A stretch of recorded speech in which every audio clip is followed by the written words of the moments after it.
టాలీవుడ్ లో హీరోలు అప్పుడప్పుడు గొంతు సవరించుకొని సింగర్ అవతారం ఎత్తుతుంటారు. కాకపోతే అది వాళ్ళ సినిమాలకు క్రేజ్ పెంచుకునేందుకు చేస్తుంటారు. కాగా ఎన్టీఆర్ మాత్రం పెద్ద మనసుతో ఇతర హీరోల సినిమాలకు కూడా ఆ పని చేస్తుంటాడు.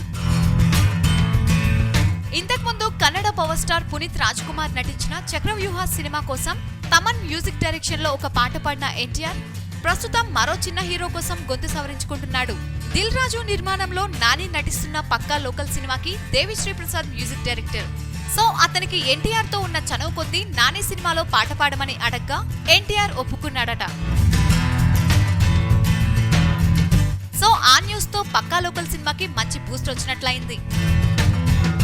సబ్స్క్రైబ్ చేయడం మర్చిపోకండి. వీలైతే లైక్, కుదిరితే కామెంట్ పెట్టండి. ఇలాంటి ఇంట్రెస్టింగ్ బ్రేకింగ్ బిగ్ న్యూస్ మాకు తెలిసిన వెంటనే మీకు తెలియజేస్తాం. మాతో టచ్ లో ఉండండి.